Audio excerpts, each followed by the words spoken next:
we'll get on to your favourite nearly teams in a sec. I do think Spurs under Poch is probably my favourite nearly team of all time. I'd love to hear it. 16, 17, I loved that. Yeah. You'll never sing that.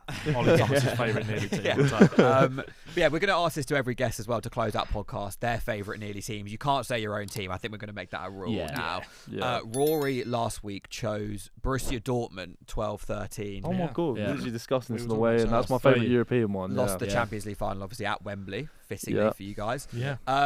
Seb, we'll start with you. Who are your favourite nearly team of all time? My favourite nearly team of all time is the 13-14 Liverpool team. Growing up, I was 12, 13 around this time, and Daniel Sturridge is my favourite Premier League player of all time outside of Tottenham Hotspur. It was Eze until. But it's Daniel Sturridge growing up, that class. Celebration, him, Suarez, Sterling. The orange mercurial. Hypervenoms or mercurial? Hypervenoms, yeah. Do you know who I loved? I loved John Flanagan.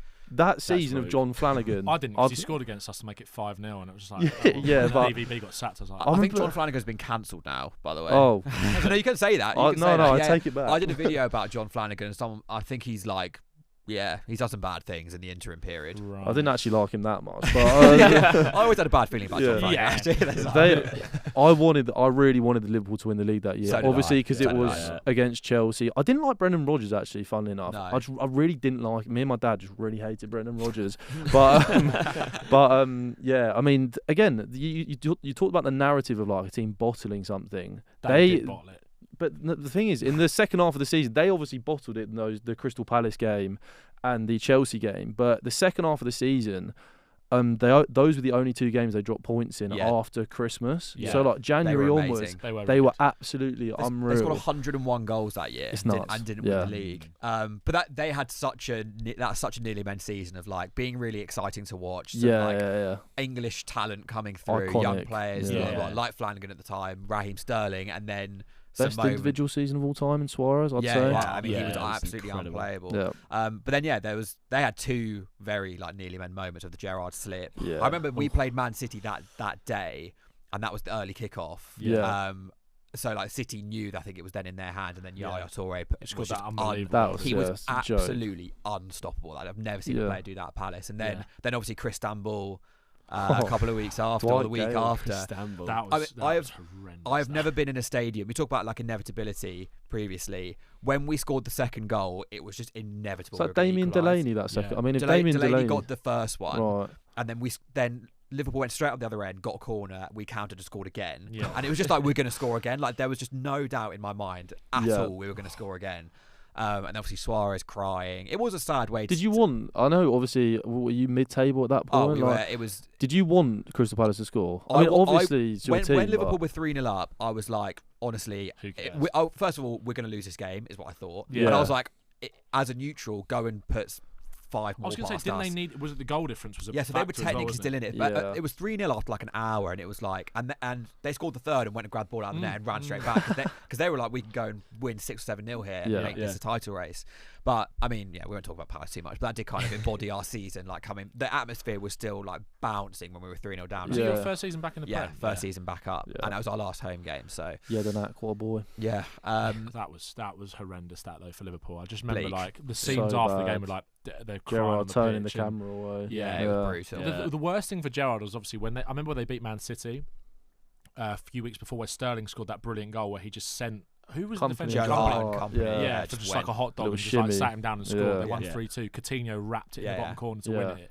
And Gerrard did that whole thing of like, this does not slip now. And then literally, like, you can't, like, it's like you say, you can't write it.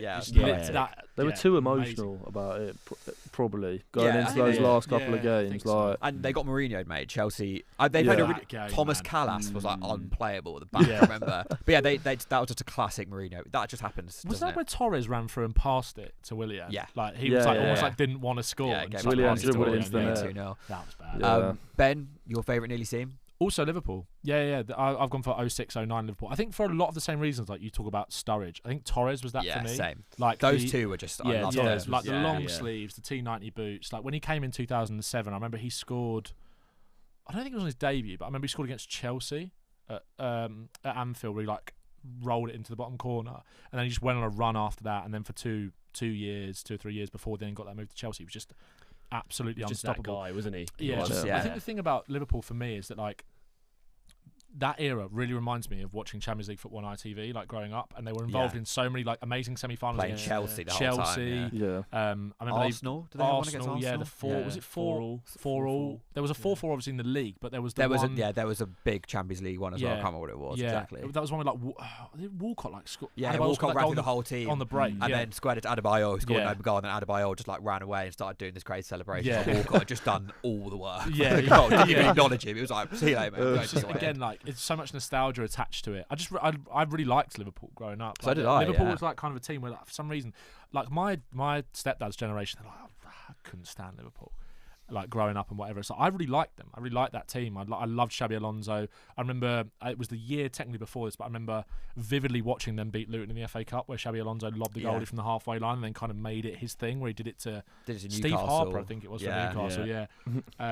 Gerrard was. I think over time I've like acknowledged Lampard is like the better player, but I loved Steven Gerrard. Like he was so like superhero. Like it's just a fun team to watch. Luis Garcia as well, I really liked. Oh, he was my favourite.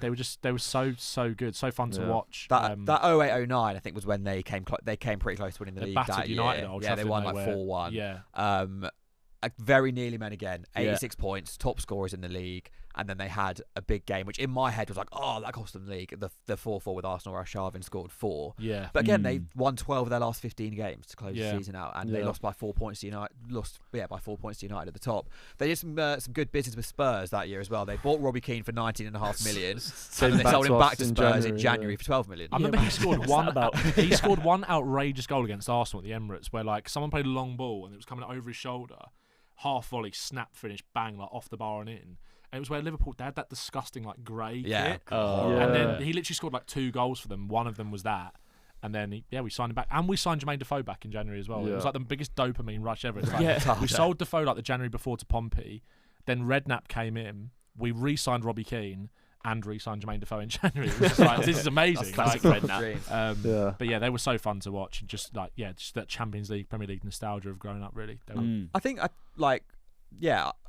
they're one of my favourite ones as well. I don't know about you, but nearly teams just are likeable. They're just inherently likeable, I think. Yeah, of course, definitely. You feel sorry for them. Yeah. Sympathy, empathy. I think it was also like Chelsea were kind of dominating around that time as well. I didn't really like Man United growing up because I had so many like United friends at school who'd like clearly just picked Man United because they were the best team.